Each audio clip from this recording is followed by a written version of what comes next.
When I opened my banking app, I thought it was a glitch. But then I saw my own son's name on the wire transfer, the one that drained nearly every dollar I had. That's the moment my world shifted. Not from illness, not from an accident, but from betrayal by the one person I never thought would put a knife in my back. And before I tell you how I made him pay, let me ask you something. What would you do if your child stole your life savings? Would you forgive, or would you fight back? Drop your answer in the comments, because I want to hear your thoughts. My name is Daniel Carter. For more than 40 years, I built my life brick by brick, nail by nail. I started with nothing, just a used pickup truck, a worn set of tools, and the determination to provide a life better than the one I grew up with. Through sweat and sacrifice, I grew my small contracting company into a respected business. I was never flashy, never reckless. Every dollar went to making sure my family was safe, secure, and cared for. And above all, I did it for my son, Aaron. When his mother died, Aaron was only 15. I raised him alone, poured everything I had into his future. I sent him to college, bought him his first car, covered his mistakes when he racked up debts he couldn't explain. I thought, no, I believed, that eventually he'd grow out of it, that he'd learn to be the man I hoped he could become. But I was wrong. The betrayal hit on a Tuesday morning. I had just finished my coffee and opened my banking app out of habit. At first, I thought my tired eyes were playing tricks. The balance was almost zero, and right below it, a transfer confirmation. Amount, $480,000. Recipient, Aaron Carter. I froze. My hands went cold. That money wasn't just a number on a screen.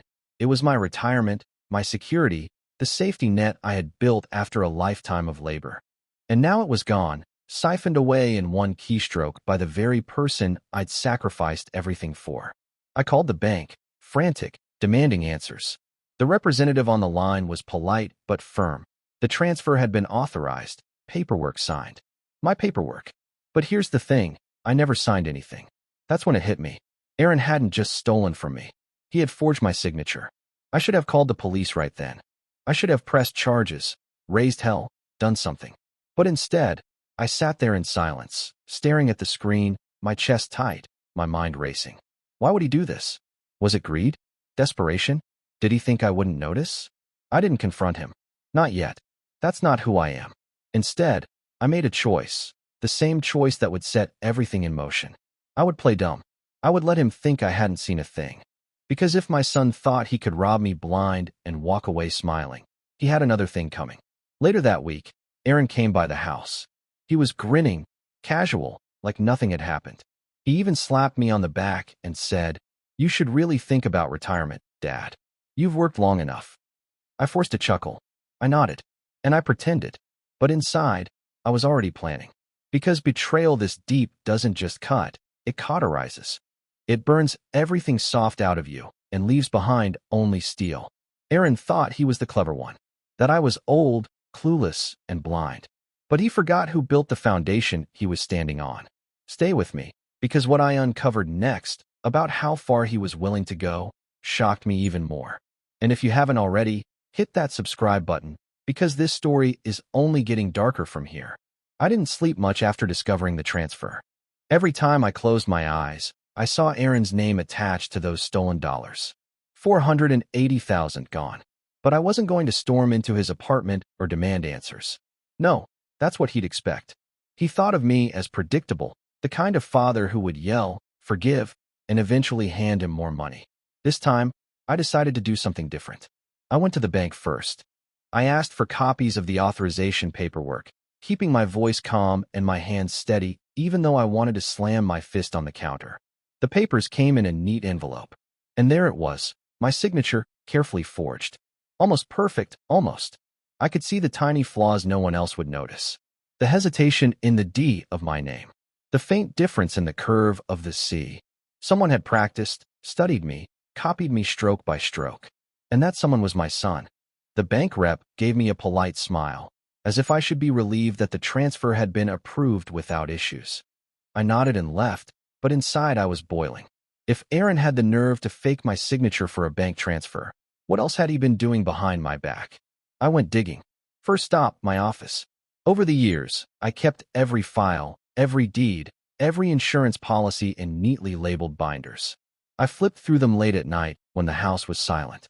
That's when I found it, pages missing. Originals of property deeds I hadn't looked at in months were gone. He hadn't just stolen money. He was after the land too. I reached out to someone I hadn't spoken to in years.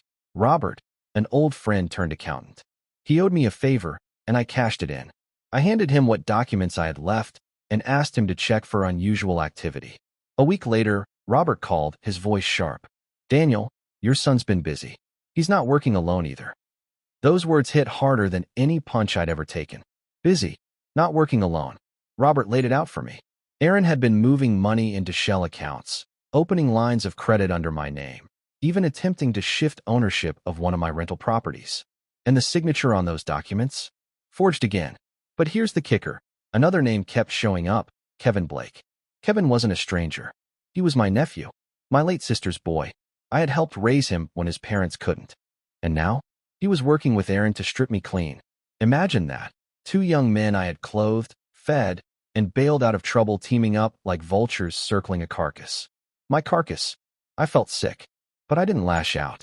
Instead, I leaned back in my chair and made a decision that would define everything that came next. I was going to let them keep playing, because the deeper they went, the more evidence I'd have. And when the time came, I'd bury them both under the weight of their own greed. So I kept quiet. I invited Aaron over for coffee like nothing was wrong. I asked Kevin to help me organize paperwork, smiling as if I trusted him completely. I even pretended to grow forgetful, leaving folders out in the open just to see if they'd take the bait. And they did. They whispered in corners, exchanged texts when they thought I wasn't watching. Aaron dropped hints about making things easier for me, about getting my affairs in order. Kevin nudged me towards seeing a new lawyer he just happened to know. I played the role of the tired old man. I let them think they were winning. But behind the mask, I was documenting everything. Copies of bank records, photographs of forged signatures, even audio recordings of their careless words when they thought I was asleep. Every lie they told, every greedy smile they shared, became another brick in the wall I was building around them. And here's where I'll stop for now, because what I discovered next turned their betrayal from bad to unthinkable. Backhand index pointing right before I reveal it. I want you to tell me in the comments. If you caught your child forging your signature and stealing your fortune, would you call the police immediately, or would you wait, like I did, to make the revenge even sweeter? And if you haven't already, hit that subscribe button, because the twist coming next will make your jaw drop. I told myself patience would be my weapon, and for a while it was simply a shield. The harder I stared, the smaller the world inside my house felt. Rows of file boxes, old ledgers, the hum of the refrigerator at night. But the more I searched, the more I found. And every discovery made a knot in my chest tighter. Robert's voice when he called back that week still rings in my head. "Daniel, it's worse than you imagine." He didn't try to soften it. There's a certain brutality in the voice of someone who has to tell a friend, "Your kid is stealing the car while you watch the keys." He told me how Aaron had opened accounts under innocent-sounding names, how he'd wired money overseas in small, stage transfers, always below the bank's fraud threshold, and how he'd used old and signed forms, photocopied and altered to look official. The most chilling part was Robert's dry laugh when he added, "And Kevin? He's the wheelman. He's been moving property titles like trading cards." I thought of Kevin as a boy, our late sister's thin-lipped son who used to eat ham sandwiches at our kitchen table and sleep on the couch during storms. I had taken him in when his mother spiraled and his father left. I'd clothed him, taught him to fix a leaky pipe, to read a bank statement. And now he was a partner in the theft, my nephew, my responsibility, my shame. Robert sent me electronic copies of what he'd found, forged deeds, altered notary stamps, a string of wire transfers leading to a private company with Kevin as an officer. He'd traced smaller cash withdrawals to nightclubs, fancy dinners, and an account that bought a sports bike Aaron swore he needed for work. The numbers blurred my vision. I could feel the math like a bruise. Hours of my labor traded for parties, for bravado, for something I couldn't recognize as my son's face. I wanted to explode. I wanted the heat of a courtroom, the bright lights, the roar. But I had chosen quiet. I had chosen to let them overreach. The longer they reached, the more fingerprints they left. So I baited them. I played the old man decently. I let Aaron swagger in. pulling on the same charm he used to coax me into just one more loan. Kevin dropped by under the pretense of helping with the office, and I let them think they were in control. I made mistakes on purpose, small, harmless slips that made them cocky. I left certain files in plain sight, the kind a lazy thief would snatch without thinking. They did. At night I sat up and listened. I recorded conversations, but not in a way they'd suspect. I kept a phone in the hallway, hidden in a vase, its mic pointed where their voices pooled. I used old receipt pads to bait them into writing notes in their own hands. I photographed the letters they'd print and the checks they'd hand off to an accomplice. I let them show me who they were. And then there were the calls. Two identities on my life had spoken to me and not known the consequences they would face by doing it. One was Kevin, telling a friend how easy it had been to make the old man sign, lauding the speed of the first big transfer. The other, worse, was Aaron, heard laughing with a man about the cool offshore plan. The kind of talk that makes a father's stomach sink because he knows the vocabulary of criminals when he hears it. By now, I'd learned the flavors of each lie. Aaron's voice carried braggadocio, loud, eager, the kind that spills secrets. Kevin's was practical, flat, like someone who reads spreadsheets and misuses affection for leverage. Together they were bold. Together they were sloppy. I called a woman named Maya, recommended by Robert, private investigator, discreet, used to the kind of family rot that claims to be business. Maya moved like someone who had watched too many marriages crumble over money. She set up cameras where I said, "Leave that old box," and she picked up traces of transactions I might never have found. Prepaid cards, shell companies, emails sent to throwaway accounts. She handed me a folder one evening and told me, "You won't like what's in here, Danny, but you'll see everything." And I did. There were photos of Kevin leaving my lawyer's office, on days when Kevin had no reason to be there. There were receipts for courier services sending documents between Aaron and an unknown address abroad. There was a screenshot of a message where Aaron wrote to a friend, "We'll have it all by fall. My old man won't even know what hit him." My heart did something then that felt less like breaking and more like sharpening. I don't know if that's what grief looks like when it turns tactical. I began to catalog everything, indexing it with dates and context. Robert and Maya became my co-conspirators in a sense, people I had earned trust from over a lifetime. They were the opposite of the people I had raised, steady, practical, and dispassionate. The deeper I went, the more surreal it felt. I would sit across from my son at the kitchen table, spooning soup, and listen as he joked about how he'd be paying me back when he made it big. It was almost cinematic in its cruelty. He didn't even try to be subtle. The audacity of it made my blood run cold and my resolve quicken. There was one voice that surprised me in those dark weeks. My neighbor, Mrs. Haynes, a widow who had lived across the street for decades. She'd always been kind, but perhaps a little nosy.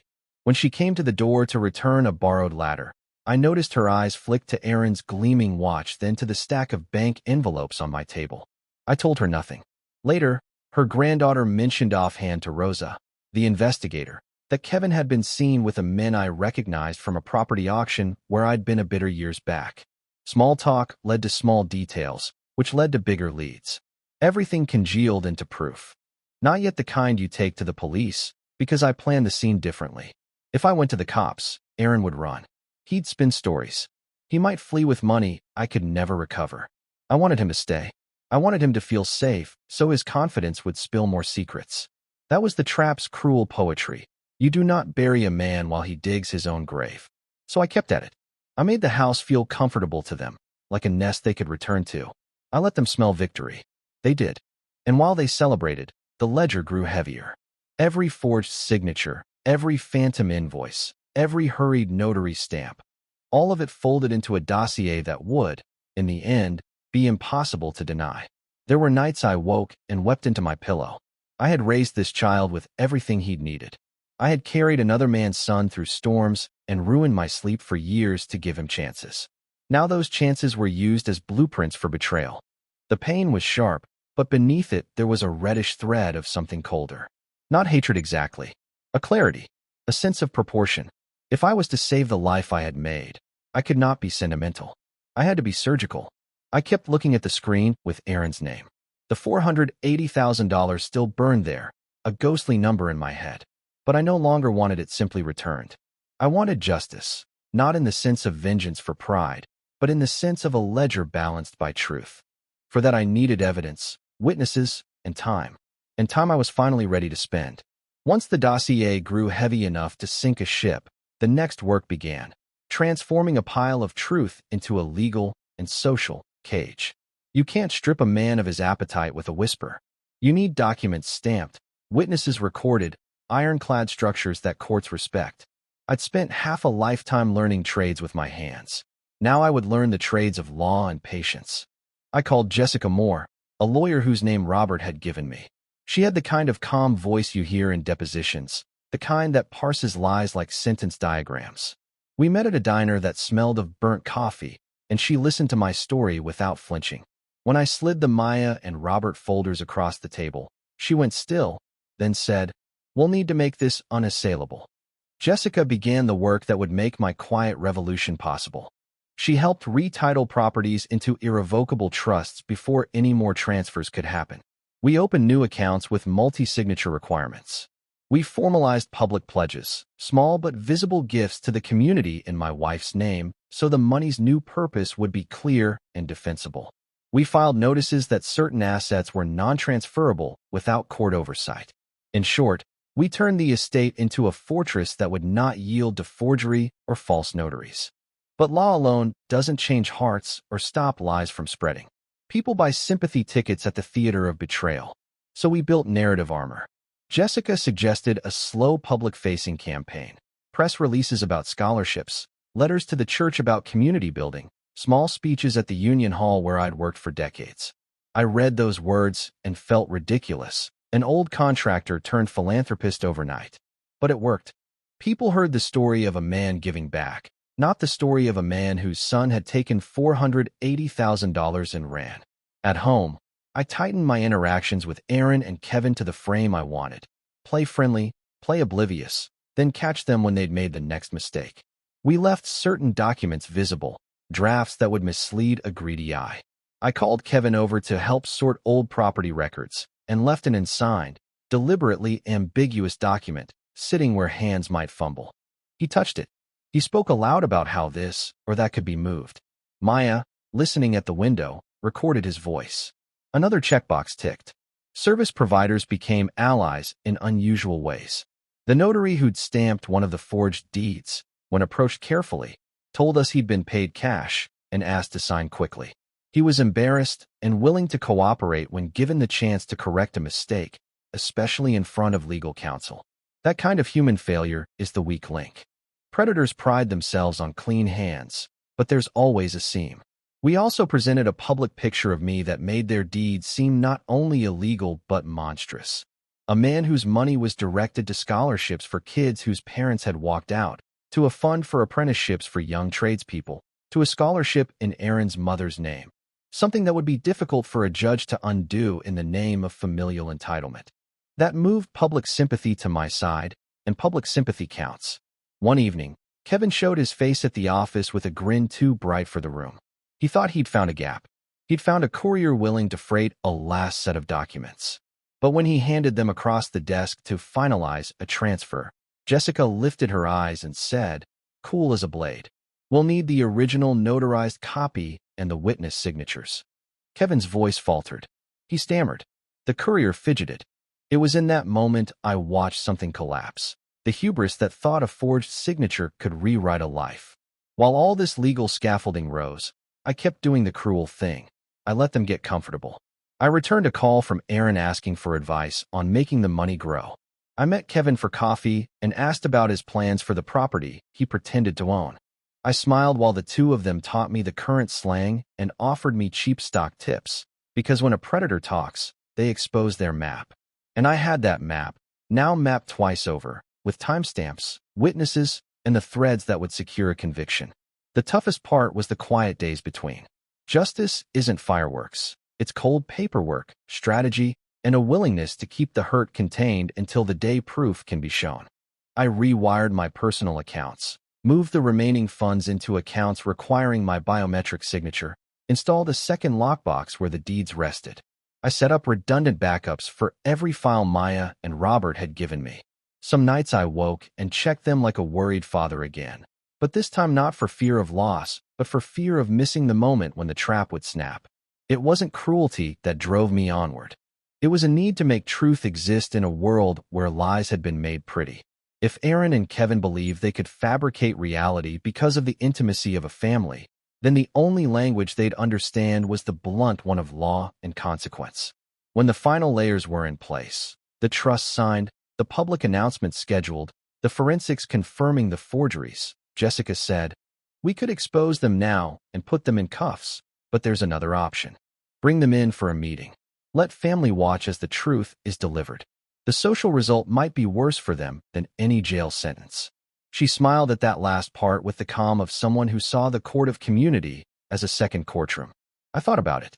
I did not want to perish in spectacle, but I wanted a reckoning so thorough the world could not look away. Maybe that's vanity. Maybe it's a father's last lesson. Either way, the plan grew clear. The meeting, the folder of proof, the community witnesses. The trap was legal, social, and impossible to deny. By the time autumn chilled the edges of the day, the cage was ready. We had the paperwork, the witnesses, and the public narrative. All that remained was the performance. The moment when liars would look at the faces of those they had betrayed and see their own ugliness reflected back. The stakes were the same: the house, the land, the savings. But there was more now than money. There was dignity. There was proof. There was the story of what greed had cost. And I was no longer the man who woke to a banking app and saw $480,000 vanish. I was the man who had turned that wound into an instrument. They chose the date. How ironic. Aaron asked to gather the family one last time to clear the air before I moved some of my affairs into the new trust for the apprenticeships. He wanted witnesses. He wanted the optics of unity, an audience where he could play the concerned son. He wanted warmth and the dignity of pardons before the storm. I accepted. Jessica told me to bring the files, but to act mild. Maya would be there in a civilian coat. Robert would sit silent at the end of the table, and a few members of the community, Mr. Henderson from the union, a neighbor whose testimony would matter, and Mrs. Haynes, would attend, introduced as friends. The truth would be as public as a Sunday sermon. They set the table in a way that said, "We're fine." And for a moment I let the scene hold. Polished silverware, the smell of roast, laughter that felt too loud. Brian, no. Aaron, drifted in with Kevin at his side, confident beyond reason. They exchanged smiles with relatives who knew nothing of the gravity of the evening. I poured coffee, placed the folder in plain sight, and felt the silence begin to gather like storm clouds. At the first lull, Aaron cleared his throat. "Dad, I just wanted everyone here so we could talk about making." He faltered at making sure everything's stable, but his smile tried to sell more innocence than he possessed. Kevin sat with his hands folded, eyes running. The scene was a stage they thought they controlled. Jessica waited until he finished, then spoke. "Daniel has something he'd like to share." She was gentle in tone, but sharp as a scalpel. She set a long stack of papers between us and pushed them forward like a dealer placing a winning hand. I opened the folder and began, slowly, clinically, narrating the track of the theft. Bank transfers, forged signatures, the foreign accounts, the altered deeds. I watched faces as I spoke, some blank with disbelief, others with a shifting hue of dawning comprehension. Aaron's hand flexed tight. Kevin's jaw clenched. When I played the first recording, Aaron's voice laughing about the offshore plan. A murmur rose and fell like wind in leaves. I set the laptop for the photographs. Kevin signing a document, the courier receipt for a transfer, a bank teller's log that had recorded the ID used. Each image landed like a slab of stone. The room tilted for them. Denials drowned in their own volume. Words snapped and failed as the weight of proof ground them into silence. "How could you?" My sister, Aaron and Kevin's aunt, whispered, tears staining her face. She'd raised Kevin at times. She'd trusted them both. The betrayal spread like a stain across her features. Aaron tried to argue. He tried the old tricks, blame the economy, blame addiction, blame the lust of quick money. He said he was planning to pay it back. He said it was just supposed to be temporary. The same spoiled songs men sing when they are caught. None of it worked. Jessica's voice was cold now, the one you hear when justice is about to be read. "We have copies of forged documents, timestamped messages, witnesses, and forensic confirmation of tampering. We can hand this to the police this afternoon, or handle it civilly with restitution enforced and custody of assets directed away from them. There is no clean path left for your choices. Kevin's face collapsed into the shell of a grin that had once charmed me. He lunged toward the folder like a starving man, as if ripping would undo what cameras had captured. Mr. Henderson stood and said what I'd wanted him to say. A man in this community earns respect with work, not theft. If these documents are true, we cannot support or welcome men who strip families. The gathering closed in on them like a net. At the end of the room, Aaron's friends who had come as moral support shuffled and retreated. Community whispers began to tint the air. I saw one of them check his phone and then slide quietly away. The news was fast in neighborhoods where rumor and sympathy both run like wildfire. But there's a final step to any trap. You have to decide whether law or shame does the heavier lifting. For me, it was both. We did hand the dossier to a detective, quietly, at first, so the paperwork for criminal charges could begin. We also filed a civil suit with Jessica present, naming Kevin, Aaron, and the Shell Corporation as defendants. The trust documents I'd signed that week made it impossible for them to access the assets, even if they tried to petulantly tear the world down around them. The rest of the night blurred in a way that felt permanent. I remember my sister crying. I remember Kevin whispering nonsense about not wanting to hurt Nana's memory. I remember Aaron's hands, small and shaking, as he left the house while the neighbors watched from windows like a Greek chorus. The next morning the world shifted. The community, once quick to gossip, had chosen sides. My phone filled with messages of support. The bank froze suspicious accounts. The detective asked for more evidence. Kevin's name was associated with the shell companies in public records with a speed that panicked him. Aaron made his first calls for help and found no ears. I had wanted evidence and consequence. I had not wanted the ugly prying light of public disgrace on the life of a man whose face I once loved. But actions have costs, and the price of their choices was humiliation. At the center of it all, I stood like something between judge and witness, feeling the last of my old life sort of peel away. I had exposed them. I had done so with the law and with the community's judgment. But in the quiet after, the house felt enormous and oddly hollow. There is a part of a punishment that must always be borne inside a family, and it is never clean. And in the back of my mind, I felt the ache of an absent number on a screen. $480,000. The amount might never come back in full, but the ledger could be balanced in other ways: restitution, community service, public shame, and the legal protections that kept my work safe. That, I thought, was a kind of victory. Victory doesn't always roar. Sometimes it is a still, flat thing you swallow because the wound beneath must finally heal. People talk about revenge as if it's a dessert enjoyed hot and immediate. They do not understand the taste of it when it is slow, measured, and mixed with the bitter herbs of loss. I didn't walk away with the same son I had raised.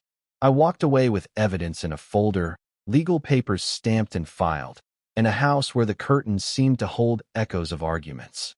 In the weeks that followed, the legal machinery churned. Aaron faced criminal inquiry. Kevin had his name dragged into filings that would make it difficult for him to borrow money, to work with credible contractors, to live without the stain of public records. We pursued civil remedies. Restitution was sought. Banks worked to reverse transfers where they could, and some funds were temporarily frozen as the investigators traced the wires. It wasn't perfect. Some money vanished clean into phantom accounts and offshore safe houses. But the abundance of proof made it possible for the courts to lean hard. Aaron called me from a block number once, voice raw. "Dad, he began. The son I remembered had never used that tone. Then he asked for mercy. He said he was sorry and would pay it back if I would allow it. My chest tightened in a way that was not just anger. It was grief for both of us. A lot of people think forgiveness is the noble route. It may be, but forgiveness does not replace the need for safety. No judge can legislate a father's trust. I told him we could talk about restitution through proper channels, and I asked that the first step be a truthful accounting. He agreed in principle, but hours and weeks passed with little action. Legal machinery grinds slowly, and people who once scoffed at consequences discover the time to pay off debts is measured in years. Kevin's life turned in ways that looked like a slow decline. He tried to find work. Word travels in trade circles. When a contractor hears someone's been involved in a fraud suit, the kind of jobs that rely on reputation disappear. My cousin's boy, my nephew, became someone who had to explain himself at the doorsteps of men he once shared beers with. Community reaction was not all condemnation.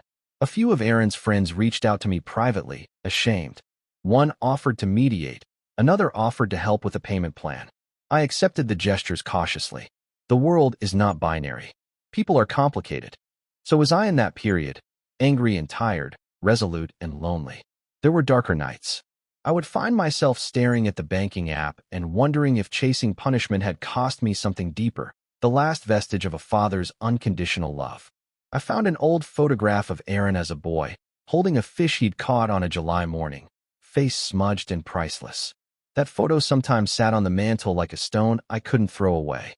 At times, the legal victories felt hollow. The courtroom papers could protect the house and restore some assets, but trust, once a currency of its own, was spent. Family dinners became awkward performances when they happened at all. My sister and her guilt wrenched like a wound that wouldn't close. There were apologies, and there were moments when the old warmth tried to reach through. But the fabric had a rip. And still, there were quieter gains. A scholarship in Aaron's mother's name began to fund apprenticeships. The small fund to train young tradespeople helped a few kids get tools and the confidence to work with their hands. That work felt meaningful. It was, in a sense, my legacy reborn, taking something cruelly intended and rerouting it into something that would flourish others. People asked if I felt vindicated when the judge signed the order freezing certain accounts and when Kevin's attempted transfer was invalidated. I told them, truthfully, that I felt relief more than triumph. The relief of knowing I was no longer at the mercy of their whims. The relief of knowing the children who came to my yard to learn a trade could still have a chance. As for Aaron, the son who had emptied my accounts in a day, his face changes when I see him in the street. There are no more easy smiles, no more boasts. Sometimes he looks at me as if trying to read the face of a man he once knew. There's a thinness to his laugh now, a way of standing that betrays a man who has been stripped of his audience. Perhaps that is justice. Maybe it is punishment. Maybe it is both. I have a new habit. I check the bank app only to confirm safeguards, not to feed a hunger. I attend community ceremonies where I hand scholarships to kids who remind me of my younger self. I fix the roofs and the cabinets of neighbors who need it, small things that root me where I stand. The house is still mine. The land is still mine. The work, hard, honest, patient, still defines me. When people ask if I'd do it differently, if I'd call the police the day I saw the transfer, I don't give them the easy answer. There was a cost to my patience. There was also a cold justice that came from letting truth reveal itself fully. Both paths demand a price. If there's one thing that endures, it is this. I built a life by hands that learned to mend and to measure. I had to protect that life from men who'd learned opportunism from my kindness. I took the long road because the short one would have let them vanish with the ledger. The hurt is a scar now, not a fresh wound. It is a map I sometimes trace with my fingers in the quiet, a reminder of a son's choices and a father's last stand. I do not celebrate the fall of a child. I mourn the man he might have been, but I cannot ignore what he did. So I keep working. I lean into the neighborhood meetings and the workshop classes where teenagers learn to swing a hammer and to take pride in the finished product. Those are honest things. They cost sweat. They keep me honest. They keep me busy. And sometimes, late at night, when the house is quiet and the bleached moon drags shadows across the floorboards, I open a drawer and look at the phone recording that sealed the case. I hear my son's voice on it. Loud, brash, sure he'd never be seen. I don't feel vengeance then. I feel the steady, dull ache of a life given and taken back. If you ask me whether I'd forgive, I'd say this. Forgiveness is not a switch you flip. It is a room you walk into and decide, day by day, whether to rebuild. I have no interest in pretending the past never was. I want the future to be safe. I want the apprenticeships to run. I want the workbench to be a place where honest hands earn honest pay. I want the name on the door of my business to still mean something good. Aaron learned the law's weight. Kevin learned what it means to be untrusted by your community. And me? I learned what it costs to protect a life you built from those closest to you. The ledger is not all numbers. It is memory. It is watchfulness. It is the measure of whether the next generation learns to steal or to build. I have chosen to teach them to build. If they ever ask for mercy, I will listen. But mercy will not be a blank check.